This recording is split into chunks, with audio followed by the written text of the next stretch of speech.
We continue now at the top of Daf Ayin Chesam and Aleph from Mesechet Kesubos. This is Kesubos Daf 78a. This is the beginning of the 8th parak of Mesechet Kesubos. The Mishnah says, Ha'isha shenaflu la nechasim. Let's say you have a woman and she inherits property, ad shelo tesaris, before she's actually betrothed. Rashi says over here, Ha'isha ad shelo tesaris vinisarsa, and then she becomes betrothed, so she gets this property earlier, before the Erusin, and now she's an Arusa.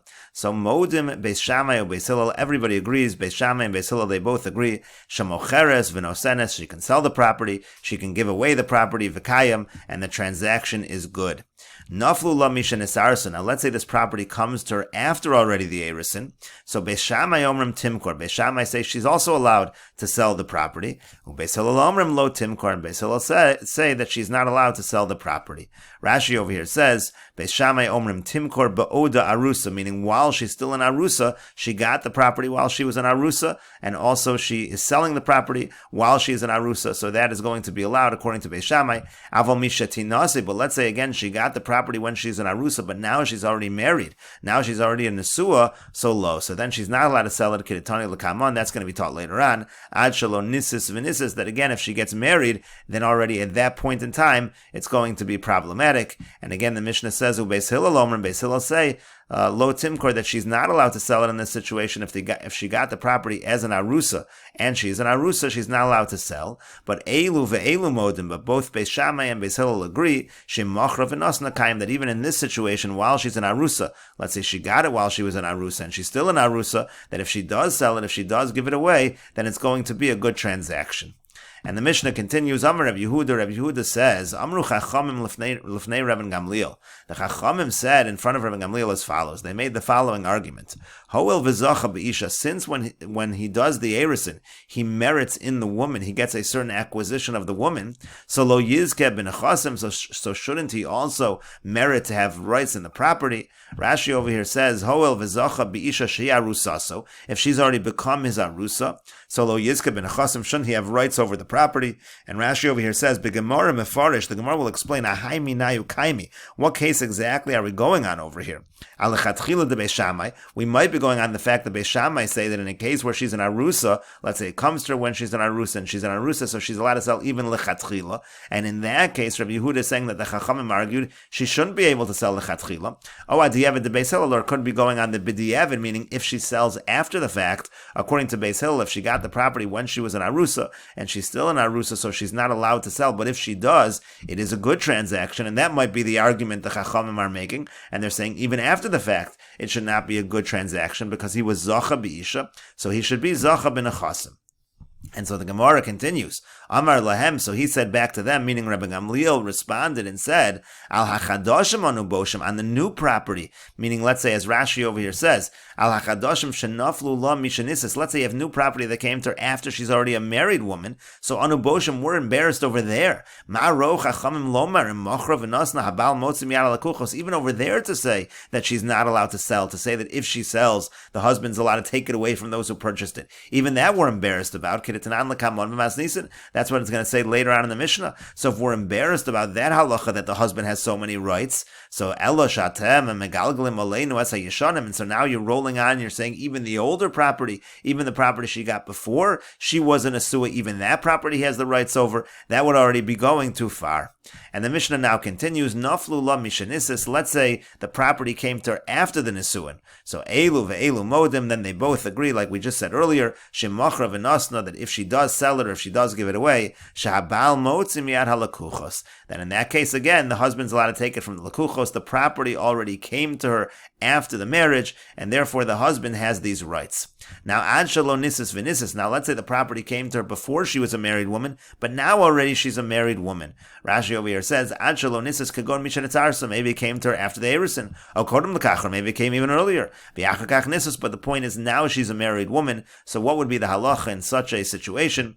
Rabbi Gamliel says, in machra v'nosna kayim, in that situation, if she sells or if she gives it away, it is going to be a good transaction. Amr v'chanina ben Akav Akavya, Rabbi Chanina ben Akavya says, Amru lefnei Rabbi Gamliel, that they argued to Rabbi Gamliel, and they said, Hoel v'zacha be'isha. This is again what we quoted earlier. If he's already getting a certain merit, certain rights in the woman, she's now in a suah. So lo yizka ben achasim. So again, shouldn't the husband have rights in the property? How can you say that in this situation, if she sells or she gives it away, it's going to be a good transaction?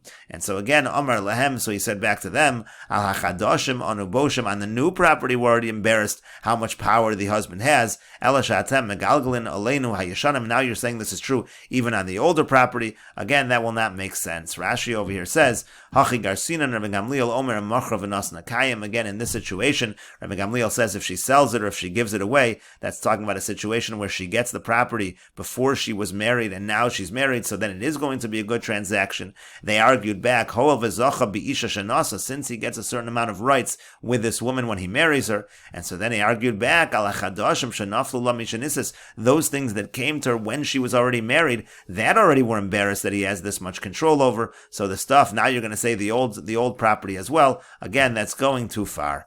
And the Mishnah continues, Rabbi Shimon choleg bein nechasim lenechasim.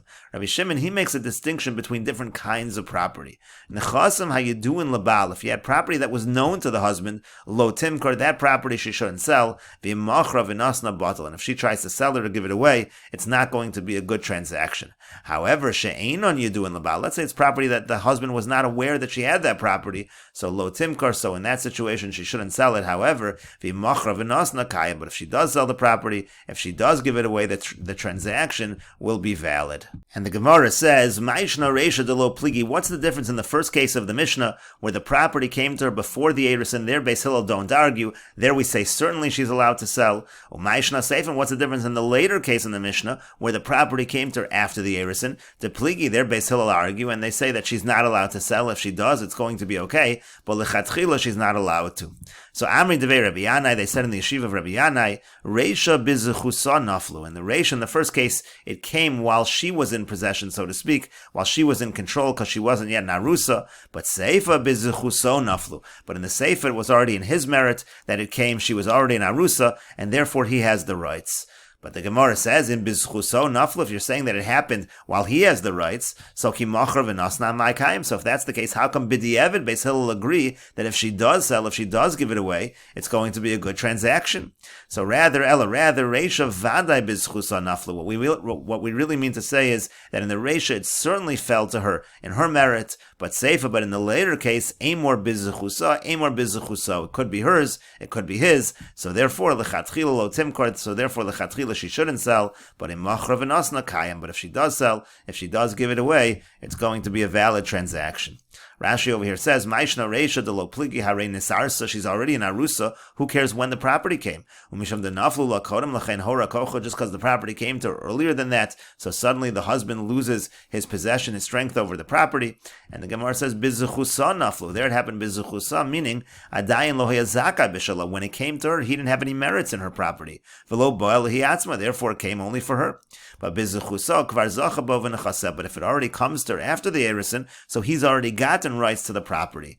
And then the Gemara ends up saying, Amor bizuchuso. It's really a suffix. The Erusin osa suffix, because when you have a situation of Erusin, it's a suffix situation.